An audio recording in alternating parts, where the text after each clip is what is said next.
Professeur Brahim Mahouch, bonjour. Bonjour madame. Alors, les dernières pluies sont-elles arrivées tardivement ou sont-elles bénéfiques pour les cultures de saison et les cultures stratégiques, professeur Mahouch? Alors, bon, c'est vrai qu'elles sont en retard, mais elles sont toujours les bienvenues. Les pluies sont toujours utiles à n'importe quel moment lorsqu'elles arrivent, malgré que parfois elles ont des petits effets négatifs, mais c'est beaucoup plus moins important que ce qui est bénéfique. Donc la pluie, il faut toujours se mettre dans la tête que à n'importe quel moment qu'elle arrive, c'est bon.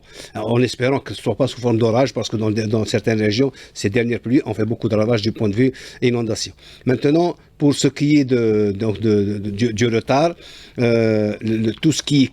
toutes les cultures qui n'ont pas terminé leur cycle, elles vont bénéficier de cet apport. Néanmoins, les cultures qui ont déjà terminé leur cycle, comme certains fourrages, certains produits qui sont surtout au sud et au plateau, ben, c'est un peu trop tard pour ça, mais quand même, il y a une bonne partie dans la partie nord qui a besoin de cette eau et ça sera très utile. Alors, bénéfique dans cette période, bien sûr, de rarification des précipitations, quels sont les intérêts par rapport à certaines cultures, les cultures essentielles, notamment les céréales, professeur Brahim Mahouch? Effectivement, oui, toutes les grandes cultures bénéficient de ces pluies-là, les dernières pluies. Elles sont arrivées juste en retard, mais juste lorsqu'il le faut. Surtout dans les hauts plateaux, nord des hauts plateaux et le nord, donc du territoire algérien, toutes les grandes cultures bénéficient. Mais il ne faut pas oublier qu'il y a beaucoup d'arboriculture qui ont en plein développement de fruits. Néanmoins, le petit effet négatif, c'est lorsque les gens sont en train de couper, de faucher leur foin. Si ça tombe et on n'a pas le temps de ramasser, ça peut un petit peu moisir et ça peut détériorer un petit peu les fourrages. Alors, elles ont des effets néfastes par rapport aussi à d'autres cultures ou par rapport aux inondations dans certaines localités qui vont infecter certainement des productions de saison. C'est ça, professeur Brahim? Oui, effectivement, pour les cultures, je commence par les cultures, je passerai aux inondations. Les cultures, c'est sûr et certain que les cultures qui n'ont pas besoin d'eau, par exemple, je vous dis, ceux qui ont commencé à faucher leur foin, ben, c'est pas utile du tout. Et non seulement c'est pas utile, mais c'est encore négatif parce que ça va faire pourrir un petit peu le foin. Il y a aussi une théorie qui dit que souvent certaines cultures qui sont en floraison, particulièrement l'olivier, ils ne tolèrent pas un petit peu les pluies de fin de printemps, mais c'est pas très démontré cette idée-là, mais quand même beaucoup de gens disent qu'il vaut mieux qu'il n'y ait pas beaucoup de pluie lorsque l'olivier est en plein donc floraison. Maintenant pour les inondations, malheureusement, toute chose a ses effets négatifs et positifs. Bien sûr, il y a des régions où il y a eu beaucoup de pluie sous forme d'orage et ils ont fait beaucoup de dégâts. Et il y a une raison pour laquelle il faut la soulever, c'est que souvent nos regards, nos caniveaux ne sont pas entretenus. De ce fait, ils jouent pas leur rôle. Et finalement, un caniveau ou un regard qui n'est pas nettoyé est beaucoup plus dangereux que s'il n'existait pas. Alors, vous dites aujourd'hui qu'elles sont bénéfiques. Est-ce qu'on peut considérer aussi que ces dernières précipitations, avec leur importance, puisqu'il pleut depuis pratiquement une semaine dans certaines localités, notamment du côté de l'est du pays, où on a beaucoup, bien sûr, de production céréalière, elles vont contribuer aussi au remplissage des barrages et renouvellement des nappes et également, c'est-à-dire les eaux souterraines? Effectivement, hier, aux informations, on a entendu dire que le responsable du barrage de Beni Haroun, qu'il est pratiquement 75%. Ça, c'est une nouvelle très importante. Celui de Skikda, on dit qu'il est rempli à 100%. Oui, celui de Skikda est plus petit, mais celui de Beni Haroun, 75%, ça fait déjà 650 millions de mètres cubes. Et 650 millions de mètres cubes, c'est énorme comme réserve, et c'est déjà un bon signe. Bon, l'Est a bénéficié de beaucoup de pluies assez importantes, donc il y a eu des écoulements de surface qui vont aller au cours d'eau et qui vont eux-mêmes aller au barrage. Donc l'Est, c'est sûrement il y a un effet positif sur les réserves donc de surface, telles que les barrages et les retenues collinaires. Maintenant, pour les nappes souterraines, il y aura aussi un effet, mais il ne sera pas aussi important parce que les sols sont très secs, donc l'eau qui tombe, elle reste déjà au niveau du sol pour reconstituer le réservoir sol qu'on appelle la réserve utile du sol. Alors, les réserves utiles du sol, le renouvellement aussi des nappes, c'est important dans le contexte actuel, professeur Brahim Mahouch, puisqu'on a beaucoup pompé des eaux souterraines ces dernières années, ces 3 dernières années. Oui, malheureusement, oui, on a eu recours à cette ressource. Bon, quoique maintenant, ces derniers temps, on a un petit ralenti. On a ralenti un petit peu le pompage parce que ça va créer un problème pour le futur. Mais néanmoins, pour tout ce qui est culture pérenne, l'arboriculture fruitière. Il faut ménager un petit peu les nappes, mais il ne faut pas aussi laisser dépérir certaines cultures, telles que les cultures importantes, les cultures pérennes. Il y a des vergers qui datent de 50 ans, 60 ans. Ben, si on ne les irrigue pas pendant 3 ans ou 4 ans ou 5 ans, eh ben, ils vont dépérir, et c'est des milliards et des milliards qu'on aura perdu, non seulement du point de vue dans la biologie des arbres, ils vont non seulement dépérir, mais ils vont diminuer leur production généralement. Alors, elles étaient souhaitées, elles étaient espérées, elles arrivent tardivement, ces pluies, bien sûr, de saison, puisque nous sommes encore en printemps. Est-ce qu'on peut considérer que pour les céréales, cette année, nous serons relativement plus sécurisés? Ou alors c'est un peu trop tard, professeur Brahim Mouhouch, puisque nous sommes, bien sûr, au niveau de la saison de l'agriculture. Voilà. Malheureusement, pour ce point-là, c'est très important, parce que les céréales ont subi beaucoup d'effets négatifs du point de vue stress hydrique. Parce que maintenant, c'est vrai que le peu de pluie qui tombe, ça va arranger un petit peu le niveau de rendement du point de vue production de grains et production de biomasse pour les animaux. Mais il ne faut pas croire qu'on va... ces dernières pluies qui sont aux environs de 40 à 50 mm dans les régions, ça ne fait pas beaucoup pour les cultures, mais c'est sûr et certain que ça va améliorer un tout petit peu. Mais ça ne va pas nous amener à une production de 50 millions de quintaux. On restera toujours en dessous des 30 millions de quintaux dont on est habitué. Alors, autre question que je voudrais aborder avec vous, bien sûr, professeur Brahim Mouhouch, maintenant, bien sûr, avec cette situation de stress hydrique vraiment aiguë que nous connaissons depuis pratiquement 3 années, avec bien sûr cette absence de pluie, c'est-à-dire les eaux souterraines, les barrages n'arrivent pas aujourd'hui à se remplir convenablement pour alimenter la population et assurer bien sûr notre irrigation agricole. On recourt à plusieurs procédés. Est-ce qu'on peut considérer aujourd'hui, partant bien sûr de ce constat, qu'il faut apprendre à vivre en essayant de rationaliser les quantités d'eau utilisées pour l'irrigation? Professeur Brahim Mouhouch, aller vers les cultures qui ne sont pas très consommatrices d'eau. Il n'y a pas une autre solution. Ce que vous venez de dire, c'est exactement ça. Il faut savoir comment gérer le peu d'eau dont nous disposons. Comment faire aujourd'hui? Alors, comment faire? Premièrement, quand on le dit, on ne cessera de le dire, c'est qu'utiliser d'une manière, si vous voulez, scientifique et technique, toutes les ressources dont on a. Et surtout, bénéficier de peu d'eau, de la goutte, n'importe quelle goutte d'eau. Je m'explique. Lorsqu'on a, par exemple, de l'eau des ondes de rejet, qui sont jetés dans la nature. Et pourtant, on peut les utiliser. Beaucoup de pays les utilisent. Il y a des pays qui utilisent jusqu'à 85% de ces eaux-là. Nous utilisons 5 à 10%. C'est pas normal. C'est pas normal. C'est pas acceptable. D'autant plus que cette année, c'est vraiment, on est étranglé du point de vue eau, particulièrement pour l'agriculture. Deuxièmement, il y a un effort énorme qui a été fourni par l'État pour la désalinisation, Inch'Allah, d'ici l'année prochaine. Inch'Allah, on va un peu souffler, on va respirer un petit peu mieux que cette année, parce qu'il y aura probablement beaucoup d'apports nouveaux du point de vue désalinisation. Et troisième chose, c'est d'utiliser rationnellement les eaux qu'on a au sud, et on les oublie. Et il y a beaucoup de potentialité au sud qu'on peut utiliser, surtout pour les grandes cultures. Je m'explique, surtout dans la partie sud-ouest qui n'a pas beaucoup de problèmes. L'eau n'est pas profonde, n'est pas chaude, elle n'est pas salée. Donc il faut les utiliser au maximum. Est-ce qu'on peut considérer qu'il faut transposer impérativement les cultures du nord vers le sud, notamment pour celles qui consomment beaucoup d'eau? Exactement, tout ce qu'on peut transférer du nord vers le sud, il faut le faire. Particulièrement les cultures qui consomment beaucoup d'eau, parce qu'il y a des cultures qui consomment beaucoup d'eau et des cultures qui consomment beaucoup d'eau, malheureusement, qui ne valorisent pas l'eau, comme les céréales. Les céréales, au nord, elles ont besoin de beaucoup d'eau, mais le rendement est toujours au niveau de 17 quintaux à l'hectare à l'échelle nationale. Il faut identifier les périmètres. Il faut identifier. Agricole au niveau du l'audace a commencé à identifier. Il y a beaucoup de périmètres qui ont été identifiés. À ces derniers temps, il y a eu plus de 200 000 hectares qui ont été identifiés et qui peuvent être directement, alloués aux bénéficiaires qui veulent les gérer. Alors aujourd'hui, la vision, elle est claire. Le Sud pourrait être l'alternative pour les cultures stratégiques, même pour les autres, bien sûr, cultures agricoles. Nous avons vu au niveau de l'Oued et de Biskra, ou Argla aussi, qui arrive en troisième position,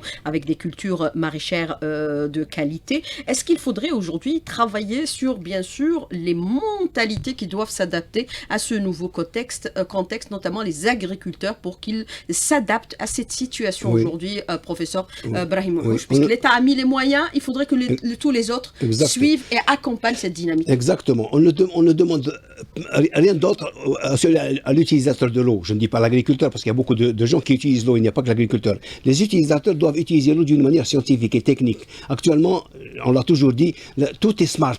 Tout est intelligent. Ben, l'agriculture doit rentrer dans la foulée. Il faut intégrer tout ce qui est innovant, tout ce qui nous permet de gagner la goutte d'eau. C'est très important parce que c'est une culture. La formation de l'agriculteur ou de celui qui utilise l'eau, c'est une culture. Celui qui utilise, par exemple, celui qui lave une voiture, bon, c'est un mauvais exemple. Ben, il peut la laver avec 60-70 litres, mais il peut aussi la laver avec 200-300 litres. C'est ça. Mais donc, il faut respecter le principe de la gestion rationnelle de l'eau. Alors, il faut intégrer l'innovation. Est-ce qu'il faudrait accompagner les agriculteurs dans cette dynamique de telle sorte au niveau de leur périmètre agricole qu'ils puissent disposer, par exemple, d'une station de recyclage de l'eau? Oui, d'autant plus qu'actuellement, ces derniers temps, il y a des stations, des mini-stations qui peuvent être utilisées pour des surfaces, des surfaces qui ne sont pas très chères et qui peuvent être utilisées pour des populations réduites ou pour des zones agricoles réduites. Mais ça peut nous permettre d'avoir des réserves qu'on peut utiliser sur place. Mais professeur Mouhouch, ma question, est-ce qu'il faut accompagner les agriculteurs par rapport à ces questions qui doivent être aussi au centre des préoccupations des pouvoirs publics pour acquérir justement ces stations, pour intégrer l'innovation dans le domaine agricole? Il n'y a pas de doute, je fais le parallèle. L'agriculture est exactement le parallèle de l'industrie.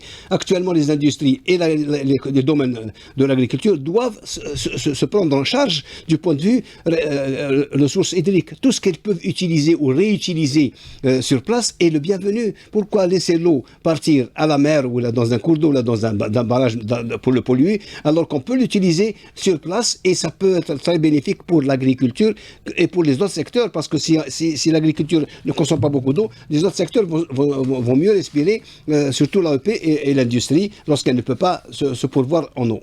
Alors le sud, bien sûr, c'est l'alternative par rapport bien sûr à l'Albien et son exploitation. Au niveau du nord, nous sommes en train de réaliser aujourd'hui les stations de dessalement. 6 vont être réalisées à horizon 2025, plutôt 2024. Et bien sûr, en 2025, il y aura 6 autres, c'est-à-dire pratiquement un parc de stations de dessalement très important au niveau de la frange nord. Est-ce qu'il faudrait aussi raccorder les stations avec l'AOP et les réseaux de distribution de telle sorte à alimenter l'agriculture également? C'est ce qui se fait souvent.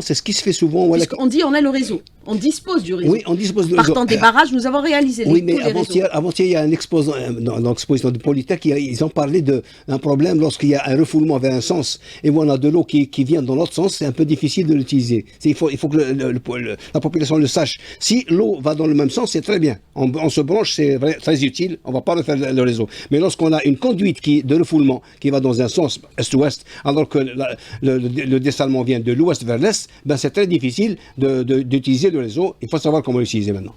Alors une question que je voudrais vous poser quand même, professeur Brahim Mouhouch, depuis quelque temps, on parle bien sûr de cette rarification de cette ressource hydrique. Nous sommes en situation de stress aigu. Nous sommes passés d'un statut de pays aride, semi-aride à un pays aride. Est-ce qu'il fallait réaliser autant de barrages à travers tout le territoire national alors que les scientifiques préconisaient déjà depuis quelques années que cela ne servait à rien de réaliser beaucoup de barrages à travers tout le territoire? Quel est votre commentaire justement par rapport à cette question? Oui, le spécialiste, il a raison. Un spécialiste, il dit quelque chose, généralement, il a raison. C'est vrai qu'un barrage, il ne s'agit pas de décider d'installer un barrage. Il y a des principes pour lesquels on peut installer un barrage. On a installé des barrages là où il ne pleut pas aussi. Par exemple, là où il ne pleut pas beaucoup. Parce que si on installe un barrage on installe un barrage de 200 millions de mètres cubes alors qu'on a 10 ou 15 millions de potentiel, ça c'est pas normal. Je construis le potentiel qu'il me faut. Mais on ne peut pas installer un barrage n'importe où. C'est pas possible. Parce qu'il y a l'utilisateur, il y a l'amont, il y a l'aval, il y a la qualité de l'eau. Il y a des endroits où même l'eau n'est pas facilement utilisable, surtout pour certains barrages à l'ouest, parce qu'ils sont un peu salés. Il fallait écouter les scientifiques. Il n'y a pas de doute. Un spécialiste, un scientifique, il a toujours raison. Je ne dis pas à 100%, mais au moins plus de 50%. Alors là, oui. C'est pas n'importe quel qui peut décider une décision de construire un barrage. C'est un spécialiste qui doit le décider. Et c'est des aspects que nous aborderons encore une fois dans la deuxième partie de l'invité de la rédaction, où 5 minutes seront également consacrées aux questions des auditeurs qui nous contacteront sur notre page Facebook invité de la rédaction, Monsieur Brahim Mahouch. Merci. Restez avec nous. On revient dans un tout petit moment. À tout de suite. Alors, professeur Brahim Mahouch, moi je voudrais revenir avec vous sur plusieurs aspects par rapport bien sûr à cette situation d'aridité, puisqu'il pleut de moins en moins dans notre pays au niveau de toute cette région, et c'est prouvé aujourd'hui même par les études qui sont engagées, par même les instances internationales, et on a vu bien sûr le rapport récent de la Banque mondiale, sans parler bien sûr des études qui ont été engagées d'abord par nos scientifiques et nos chercheurs au niveau de notre pays, mais hélas, malheureusement, il y a quelques années, on ne les avait jamais écoutés, puisqu'ils avaient demandé déjà l'arrêt de la réalisation des barrages dans certains endroits puisqu'il ne pleuvra pas d'une façon ou d'une autre. On s'acheminait vers une situation de stress hydrique. Il l'avait préconisé. Alors, je voudrais revenir avec vous sur une question. Aujourd'hui, bien sûr, l'État est en situation de changement de gouvernance, changement d'approche, changement de vision. Il faut à l'avenir écouter les scientifiques par rapport à ce qu'ils déclarent, professeur Brahim Mahouch, de telle sorte à rentabiliser et économiser des dépenses qui pourraient être inutiles, puisqu'on l'a vu pour le secteur de l'hydraulique, nous avons dépensé pas moins de 30 milliards de dollars, dont pratiquement 70% ont été consacrés à la réalisation des barrages et des raccordements. Effectivement, comme je venais de le dire maintenant, c'est très important de construire un barrage, mais il faut qu'il soit utile. Il faut faire des études préalables. Il n'y a pas de doute. Il y a des études qui sont très connues pour faire un ouvrage de retenue collinaire. C'est le rôle à l'avenir du Haut Conseil scientifique. Le Haut Conseil scientifique, son rôle, c'est quoi? C'est de superviser tout ce qui se fait à l'amont et à l'aval. Ça veut dire, dans tous les domaines. Dans tous les domaines, il a un droit de regard. Ça, c'est le journal officiel qui le stipule et le règlement intérieur du Haut Conseil. Et c'est très important de donner son point de vue sur le sens de la réalisation l'investissement de n'importe quelle chose, n'importe quel objet en Algérie. Il faut que, lorsqu'on investit, il faut que ce soit économiquement rentable. C'est l'essentiel. Si c'est économiquement rentable, c'est bien. Je prends l'exemple des barrages. Les barrages. Éviter de dépenser inutilement. Oui, probablement, on aurait pu faire un barrage plus réduit, moins cher, mais plus utile. Au lieu de faire un barrage qui est très grand et qui ne se remplit jamais, économiquement, c'est pas normal. On aurait favorisé plus le dessalement. Par exemple. Au moment de l'embellie financière, puisque nous avions de l'argent. Effectivement, mais il ne faut pas oublier que le dessalement, c'est l'un des procédés les plus chers. C'est beaucoup plus cher que les barrages. Mais quand même, un barrage, les 86 barrages que nous avons, malheureusement, on a tout le monde constaté, l'année dernière, on était à 32%. S'ils étaient installés dans des endroits qui sont propices, probablement qu'on serait peut-être à 45 ou 50%. Mais ils sont à 32% et certains sont à zéro. Il ne faut pas se le cacher. Mais c'est un cas exceptionnel. Ça fait pratiquement 4 ans qu'on n'a pas eu de pluie. C'est un cas exceptionnel. On n'a jamais connu cette période, selon les spécialistes, depuis 40 ans. Et ça va se compliquer encore à l'avenir. À l'avenir, aujourd'hui, il ne faut plus compter sur les eaux superficielles. Professeur Brahim Mahouch. Non, on peut pas supprimer complètement. Non, je ne dis pas supprimer. C'est-à-dire on a des barrages, mais il ne faut plus compter exclusivement sur les eaux superficielles. Et il faut compter sur ce que peuvent mobiliser nos barrages. Si nos barrages peuvent mobiliser, par exemple, 6 milliards de mètres cubes d'eau, on va travailler. Nos calculs se feront sur les 6 milliards et non pas sur les 10 milliards. Parce qu'actuellement, il fut un temps où on parlait d'un volume utilisable d'eau superficielle jusqu'à 8 milliards. On n'a pas 8 milliards, on a beaucoup moins, il faut bien le calculer pour pouvoir préparer nos plans d'utilisation de l'eau, le PNE, qui prévoit une utilisation rationnelle de toutes les structures, les infrastructures de l'eau, qu'elles soient de surface, superficielle et autres. Parce qu'on oublie de parler d'une troisième source, c'est celle celle de l'eau virtuelle. Nous consommons énormément d'eau virtuelle qui vient de l'étranger. Heureusement qu'on a de l'argent pour le faire.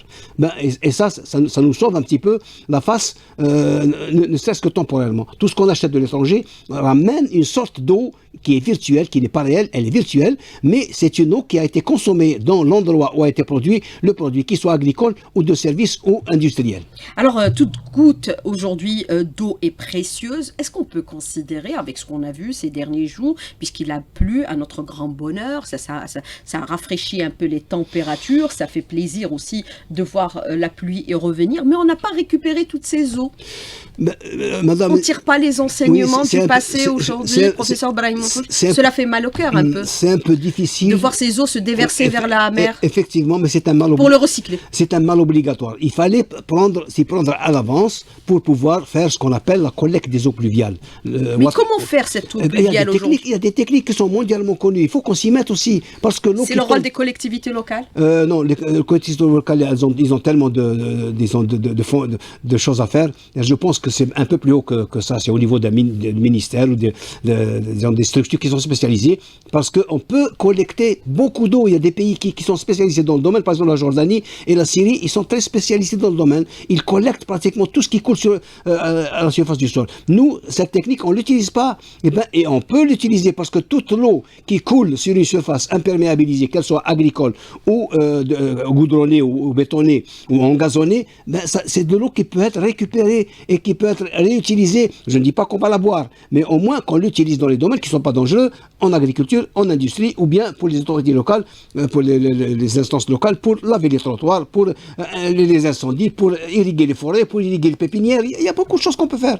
Mais comment récupérer ces eaux? Et suivre l'exemple des pays que vous avez cités, par exemple celui de la Jordanie ou de la Syrie, professeur Je vous conseille à l'avenir de préparer une autre entrevue. Je vous parlerai pendant 2 heures. Mais on peut en parler. On peut en parler. Il y a ce qu'on appelle les ouvrages qui sont dans les montagnes et dans les champs cultivés. Il suffit d'installer des banquettes ou des gradins ou des ouvrages qui ne laissent pas l'eau sortir de la parcelle vers le cours d'eau. Il y a des méthodes et la meilleure méthode que les gens oublient pour la collecte des eaux pluviales, c'est le fait de labourer un sol dans le sens de la pente, inverse de la pente. Ça veut dire toute l'eau qui tombe, elle sera arrêtée par les sillons de labour. Par contre, si le sol reste sans labour, il y a unifié et sans aucun accident, et bien toute l'eau qui tombe sur la surface va sortir de la parcelle et aller remplir donc les cours d'eau.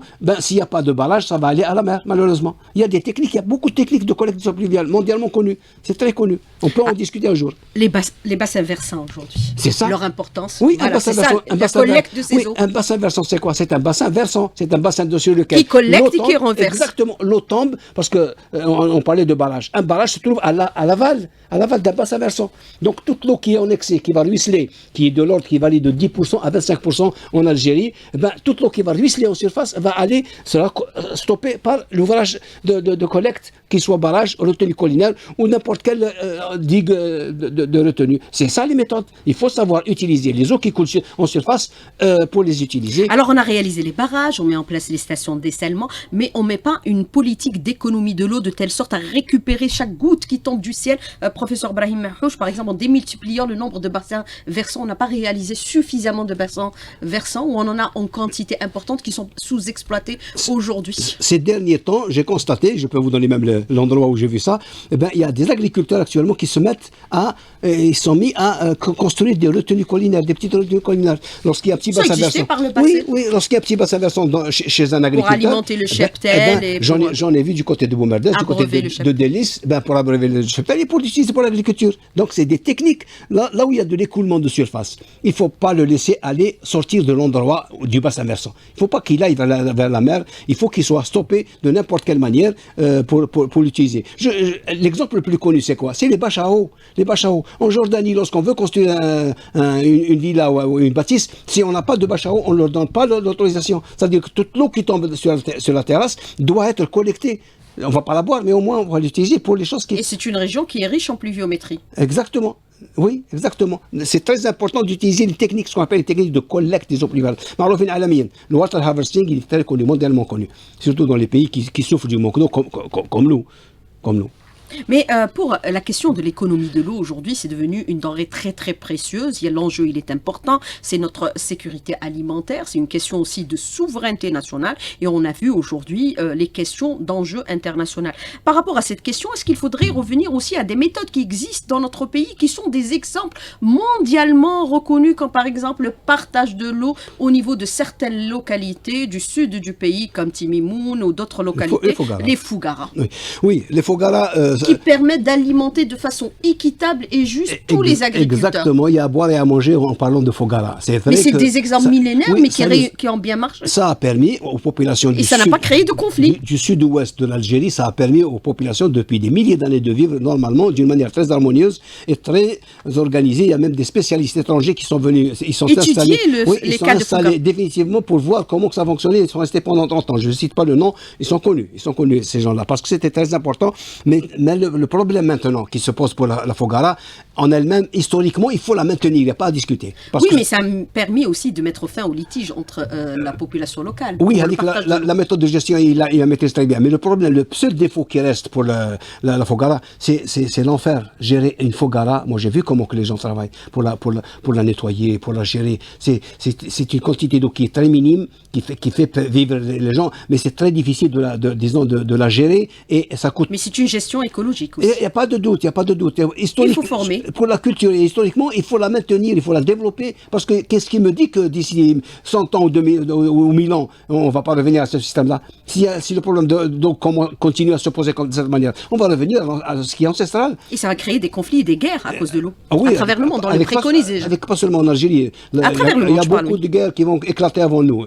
Oui, on ne va pas les citer, mais ils sont connus. Il y a celles qui sont existantes. Qui existent, oui, qui sont en latence, malheureusement. Oui, parce qu'il y a des pays qui dépendent des autres pays à 96%. La Syrie, Israël, ça apporte Imaginez, de l'eau. moi je ne vous dirai pas citer, mais 96%, vous imaginez, c'est très important, 96%. Nous ne dépendons de personne, sauf pour 3%, George Starbucks qui vient de l'Ouest. Je ne dis pas d'où ça venait, mais c'est 3% qui viennent de l'extérieur. Il y a des pays qui n'ont que 4%.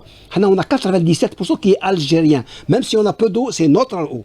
C'est très important. Alors pour les eaux souterraines aujourd'hui, bien sûr, la nappe albienne, elle est bien sûr répartie entre 3 pays essentiellement qui exploitent cette eau. Mais est-ce qu'on peut considérer aujourd'hui qu'il faut engager des discussions pour assurer, c'est-à-dire un partage équitable entre les 3 pays, sachant que pratiquement 70% traversent notre territoire? Exactement. C'est entre la Libye et la Tunisie. Oui, à un moment donné, on disait que la Libye pompait plus que l'Algérie par rapport aux eaux souterraines, puisqu'on les sous-exploité par le passé. C'est une réalité, professeur Brahim. Oui, alors, l'Albien, c'est un monstre en réserve en eau. Mais on doit assurer c'est vrai. L'avenir. Le Maroc pompe, la Libye pompe à peu près 2 millions de mètres cubes d'eau par jour. C'est vrai que c'est élevé. Mais sans cette eau, la Libye aurait des problèmes. Même, je ne dis pas qu'elle va disparaître, mais parce qu'il n'y a pas d'eau du tout. Mais nous pompons le PNE algérien, le Programme national de l'eau, prévoit 5 milliards. C'est énorme si on veut les utiliser. Mais maintenant, on les atteint pas. Mais je pense qu'avec le programme des investissements au Sud, on va même dépasser de 5 milliards. Et je crois que maintenant, on parle de 10 milliards. Mais la réserve est tellement importante que le problème ne se pose pas pour le moment. Et comme vous l'avez dit... Et on espère qu'il ne se posera jamais. Inch'Allah, il ne se posera pas jamais parce que l'Algérie bénéficie de 70% de cette réserve. La Libye, c'est 20% et la Tunisie, c'est 10%. Donc, il y aura assez d'eau pour des milliers d'années, je dirais. Donc, j'en suis sûr que la technologie va évoluer, peut-être qu'elle va nous permettre de ne pas utiliser cette eau du tout, parce que la technologie est très importante dans le futur. Qu'est-ce qui aurait cru qu'on va boire de l'eau de mer il y a 40 ans, 50 ans, un peu plus, 70 ans. Oui, maintenant on boit de l'eau de mer. Il y a des pays qui ne vivent que de l'eau de mer. Oui, l'Arabie Saoudite. Oui, alors, vous avez des questions des auditeurs aujourd'hui, professeur Brahim Mouhouch. Est-ce qu'il faut aujourd'hui s'adapter à cette situation de stress hydrique aigu, je dis bien le terme aigu, c'est-à-dire similaire à la sécheresse? Il faut s'adapter, vivre avec cette question à l'avenir. Oui, il faut que le citoyen sache qu'il y a 3 stress dans les stress hydriques. Il y a le stress, si vous voulez, climatique. C'est lorsqu'il manque d'eau, comme cette année. Il n'y a pas beaucoup d'eau qui tombe du ciel. Bon, le climat est sec. Bon, ça c'est un cas. C'est ce que nous vivons. Deuxièmement, il y a le stress hydrogéologique et géologique. Hydrogéologique plutôt. C'est lorsque l'eau, c'est-à-dire il y a un rabattement des nappes excessif et nous le vivons actuellement malheureusement. Et le troisième qui est le plus important pour l'agriculture, c'est lorsqu'il n'y a pas assez d'eau de réserve utile pour que les plantes consomment l'eau pour qu'elles puissent vivre. Et malheureusement nous, depuis 3 années, nous vivons les 3 stress. On n'a pas un seul stress, on a 3 stress. On a le stress climatique, le stress hydrogéologique et le stress de réserve qui vient du climat. Donc, il faut qu'on sache comment nous comporter dans le futur. Il faut gérer le très peu d'eau dont nous disposons, puisque nous disposons que seulement de 5% de la moyenne mondiale. Je l'ai dit, je ne cesserai de le dire. La moyenne mondiale est de 6 000 mètres cubes par personne et par an d'eau renouvelable. Nous avons 270. Il faut que les gens le sachent. J'exclus le Sud, bien sûr. S'il y a le Sud, il n'y a aucun problème. L'Algérie est parmi les plus riches du point de vue eau.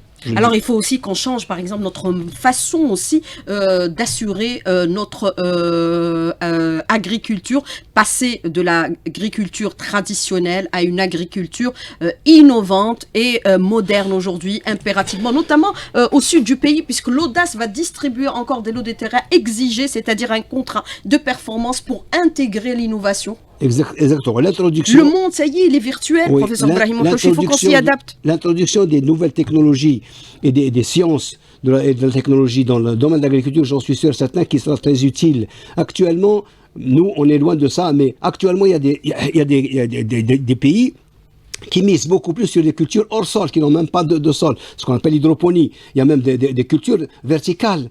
Vous imaginez des murs entiers qui sont en culture. Je ne dis pas demain on sera, très prochainement on sera comme ça, mais ça viendra probablement. Donc la science peut tout faire. Qu'est-ce qui aurait cru qu'on aurait pu cultiver sans sol? Sans sol. Actuellement, l'hydroponie, il y a des cultures qui se font dans l'air. Les racines sont dans l'air. Il y a la nanotechnologie également. Exactement, la précision, la nanotechnologie, c'est ce qu'on appelle l'agriculture. À Sidi-Bel-Abbès, il y a des fermes pilotes qui sont en train d'expérimenter aujourd'hui la nanotechnologie, c'est-à-dire les mini-arbres qui produisent les mêmes quantités que les grands. Exactement. Et qui ne consomment pas beaucoup d'eau. Oui, la précision, ce qu'on appelle l'agriculture de précision, elle a un avenir énorme. Elle a un avis énorme. Parce que lorsqu'on a une agriculture de précision, rien n'est gaspillé. Tout est mis à la place qu'il faut, quand il le faut, et comme il le faut, et quand il le faut. Donc c'est ce qu'il faut. Jusqu'à maintenant, les conditions ne sont pas respectées. Mais lorsqu'on arrivera à utiliser la quantité d'eau qu'il faut, lorsqu'il le faut, comme il le faut, j'en suis sûr et certain que tout le monde bénéficiera, particulièrement l'agriculture et bien sûr l'économie nationale. Alors bien sûr, vous avez le président de la République qui appelle la communauté scientifique et bien sûr les chercheurs à s'impliquer dans la dynamique économique aujourd'hui du pays. C'est important dans le contexte actuel. Il faut qu'on change de vision, professeur Brahim Mouhouj, de modèle de gouvernance, c'est-à-dire l'université et son rôle primordial aujourd'hui dans la relance effective de notre économie. Il n'y a pas de doute. On fait confiance aux opérateurs économiques, à l'investissement, aux banques, mais très peu aux chercheurs et aux scientifiques. Non, oui, malheureusement, j'en connais un bon bout, ça fait 46 ans que j'enseigne à l'École nationale supérieure d'agronomie, et je sais qu'il y a des milliers de mémoires qui dorment dans les tiroirs, alors qu'on aurait pu tirer au moins 5 à 10% de l'information qu'il y a dans ces mémoires-là. Il faut utiliser, si on investit un temps donné pour un mémoire ou pour une thèse, il faut au moins utiliser la partie qui est utilisable. Je ne dis pas qu'à 100%, mais au moins ce qu'il y a d'utilisable. Et j'en suis sûr certain que dans un mémoire ou une thèse, il y a beaucoup de choses qui peuvent être utilisées. Alors bien sûr, quand on parle de l'eau, c'est une question essentielle dans notre pays, quand on sait que quand même pratiquement 70, plutôt plus, de notre territoire est exploité par les agriculteurs et les éleveurs. Et nous avons vu actuellement, bien sûr, le problème des statistiques et les rendements qui sont effectués par hectare, les chiffres par rapport au cheptel, puisque nous approchons l'Eid al-Kibir, et bien sûr on commence à avoir un nœud au ventre, de peur bien sûr que les prix soient impraticables pour les Algériens, et bien sûr plus de 16 millions d'Algériens vivent dans les zones rurales et ne vivent que de l'agriculture qui n'est pas aujourd'hui fiscalisée. Il faut impliquer aussi les collectivités locales dans ce débat, professeur Brahim Mouhouj, impérativement, puisqu'on sait que dans certaines localités, l'eau est gérée par les collectivités locales Oui. même si ce n'est pas leur rôle. Oui. Parce que l'eau, c'est un savoir-faire aussi. Effectivement, et les autorités... 500 communes sont gérées par les collectivités locales. Eh bien, oui, il faut qu'ils fassent entrer un minimum de finances pour faire vivre leur commune et les citoyens qui y vivent. Il y a des moyens. Ce qui se passe dans le commerce peut se passer dans les autres secteurs, l'industrie et l'agriculture. Mais la gestion de l'eau, c'est une affaire des spécialistes. Il n'y a pas de doute. En réalité, la gestion de toute source doit être faite d'une manière scientifique. Donc, on a besoin de spécialistes. C'est pas n'importe lequel qui gère n'importe quoi. Lorsqu'on parle d'une réserve en eau qui est de tant de volume, on peut l'utiliser pour tant de surface. Ben, c'est le spécialiste qui le fait. Combien d'irrigants, combien d'utilisateurs de l'eau qui sait quelle est la quantité d'eau qu'il doit donner à sa culture. Il n'y a que le spécialiste qui le sait, malheureusement. Il faut qu'on le sache. Alors, vous avez cette question de l'auditeur qui vous dit la question de l'eau pose inéluctablement celle de la gouvernance locale, puis de l'administration locale et des attributions des collectivités locales. C'est important. Effectivement, je ne voudrais pas remuer un petit peu ce qui n'est pas remuable, c'est le problème du prix de l'eau. L'eau n'a pas de prix, on l'a toujours dit, elle a une valeur. Mais actuellement, l'eau n'a pas de prix en Algérie, elle n'a pas de valeur. Personne ne la respecte. Mais je ne dis pas qu'il faut augmenter les prix. C'est pour ça qu'on gaspille. Oui, malheureusement. Parce qu'on ne connaît pas sa valeur. Oui, malheureusement, le mètre cube d'eau d'irrigation officiellement dans le journal officiel de 2005 dit que c'est 2 dinars. Je défie quiconque qui me donne un produit dans le monde qui coûte 2 dinars le mètre cube, les 1000 kilos. Il n'y a que chez nous que ça se passe. Alors que le mètre cube d'eau, il peut produire jusqu'à 40 kilos de pastèque. 10 kilos de melon, malheureusement. On peut se passer de pastèque aussi, hein. Oui, non, parce que ça consomme beaucoup d'eau. Oui, quand les lianes, je le supprime, mais on ne peut pas supprimer le ghalb. Alors, autre question de l'auditeur qui vous dit aujourd'hui, professeur Brahim Mouhouch, bien sûr, qui soulève un point très important, et c'est une réalité dans notre pays, c'est la pollution des rivières par l'industrialisation anarchique. Ça aussi, il faut être très regardant, c'est-à-dire tout pollueur-payeur. Il faut que les entreprises installent des stations d'épuration des eaux impérativement. Professeur Brahim Mouhouch, parce que même ces eaux de rivière, on peut les récupérer pour l'irrigation. Les lois de l'eau et de l'environnement sont très claires. Tout pollueur-payeur, non seulement tout pollueur-payeur, mais tout pollueur dangereux doit installer sa station de récupération de l'eau. Il faut la police de l'eau. Oui, la police de l'eau, elle est relancée cette année. Elle a toujours existé, mais elle était... Dans la loi, elle n'a jamais été effective. Oui, mais maintenant, ils veulent la redynamiser et lui donner beaucoup d'importance. Et c'est très important, il n'y a que la police de l'eau qui va s'ingérer dans ces affaires-là. Elle va gérer, permettre au son de gérer comme il faut le ressource hydrique qui sort de tous les endroits, qu'ils soient urbains ou industriels. Alors, la police de l'eau existe dans la loi depuis quelques années déjà, professeur Brahim Mouhouch. On ne l'a jamais mise en vigueur. Est-ce que c'est volontaire? Je vous pose la question. Je ne veux pas jeter, vous me connaissez, je ne veux pas jeter la pierre à qui que ce soit. Mais la police de l'eau a toujours existé. Il n'y a pas de doute, tout le monde le sait très bien. C'est connu. De l'environnement aussi, hein. Malheureusement, il n'a pas l'urbanisme. Malheureusement, il n'a pas de prérogative, madame. Donc il faut lui donner les prérogatives. Il faut qu'il soit une autorité au sens propre du mot. Ça veut dire qu'il peut même, infliger à quelqu'un une amende sur place. C'est ce qui va se faire à l'avenir, c'est ce qu'on prévoit. J'espère, parce que c'est bon pour tout le monde. C'est bon pour tout le monde. Il y a beaucoup de gens Il faut promulguer les textes rapidement, et j'espère que le ministre de l'Intérieur qui est à l'écoute, probablement, le fera le plus rapidement possible. Alors, autre question de l'auditeur qui vous dit aujourd'hui, les gaspilleurs également, professeur Brahim Mouhouch, est-ce qu'il faudrait, par cette police de l'eau, les verbaliser également? Parce que là, on ne s'y vit pas suffisamment. Oui, il y a la police de l'eau et de l'environnement. On n'a pas le droit de gaspiller de l'eau dans une situation pareille. Même mais c'est incroyable, c'est incroyable. Je connais mon existence, on m'a toujours dit que pour se laver, pour les ablutions, c'est 1 litre. Actuellement, les gens utilisent 40 litres, 50 litres pour se laver. On peut le faire même avec une pierre. Exact. Et avant, les gens étaient obligés d'aller se laver devant un arbre ou un arbuste pour qu'ils bénéficient de cette eau-là. Et je ne plaisante pas, c'est une réalité. Parce que 5 fois par jour, lorsqu'on se lave devant un petit arbre, je vous assure que cet arbre n'aura pas besoin d'eau pour l'irrigation. Alors je le dis, c'est ma spécialité, ça suffira pour cet arbre pour vivre.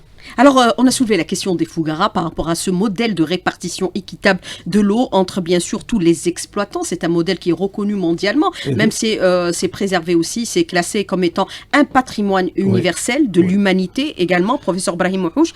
Aujourd'hui, vous avez cette question de l'auditeur qui est très pertinente, qui vous dit les Fougara sont aussi menacés par les forages profonds et, bien sûr, anarchiques. C'est le cas ou pas le cas? Il a raison à 1000%, ce monsieur. Il faut les protéger. Pourquoi? Parce que le rabattement, la Fogara, c'est quoi? C'est un écoulement gravitaire, des petits filets d'eau. Mais si vous forez, vous creusez vous forez des forages, ben automatiquement la nappe se rabat, elle descend, elle est en dessous de l'écoulement de la Fogara. Donc automatiquement, il n'y aura pas d'eau. Ben, ce monsieur, c'est pour ça que j'ai dit qu'il ne faut pas compter beaucoup sur les Fogara. Parce qu'il y a puis les Fogara, c'est la récupération des eaux pluviales superficielles, puisque dans les oasis, les Fogara, les gens ne payent pas leur consommation. Pas seulement dans les Fogara. Hein, mais même pour l'irrigation actuellement, ben, je vous dis que le citoyen ne paye pas. On l'incite. Imaginez, on incite les gens à utiliser les eaux de récupération. On les incite. Et ils ne le prennent pas. Comme les boues résiduaires. On leur donne, mais ils ne veulent pas les prendre. Il y a des choses qu'on n'arrive pas à comprendre socialement parlant. C'est vraiment incroyable. Alors, l'auditeur qui nous dit, vous parlez un peu des barrages qui ont été réalisés, qui aujourd'hui ne sont pas remplis, c'est connu. On n'a qu'à voir, bien sûr, la cartographie du pays. L'ouest, il ne pleut pas. Et il y a des barrages qui ont été réalisés au niveau de ces régions. Je voudrais aborder avec vous une autre question, la dernière, professeur Brahim Mouhouch. Est-ce qu'il faut prendre conscience que nous sommes un pays maintenant aride? Est-ce qu'on n'a pas on a tendance à ne pas le comprendre? Je l'ai toujours dit. Ne pas l'assimiler comme une réalité. Je l'ai toujours dit et je le dis à haute voix. Sauf quand on nous coupe l'eau. Je le dis à haute voix. Là, je n'ai pas un pays aride seulement. C'est un pays désertique, madame, parce qu'il fait 87%. 87% c'est désertique. Le peu qui reste, c'est lié au plateau et le nord. Le nord c'est 3-4%. Le reste, c'est désertique. Donc, il faut qu'on prenne notre destin futur entre les mains. Et il y a des possibilités, parce que l'existence de nos aïeux existe depuis des milliers d'années, ils ont pu survivre avec le peu d'eau. Nous, il faut qu'on puisse, avec toutes les technologies qu'on a, la science qu'on a, et si vous voulez, l'argent que l'on a, alhamdoulilah, jusqu'à maintenant, qui nous permet d'éviter ces problèmes-là futurs. Et il faut qu'on consomme et on laisse pour les générations futures. Professeur Brahim Mouhouch, merci d'avoir répondu à nos questions et d'avoir été en direct avec nous ce matin dans le studio. Merci beaucoup, bonne journée, à bientôt et à demain. C'est moi qui vous remercie, madame.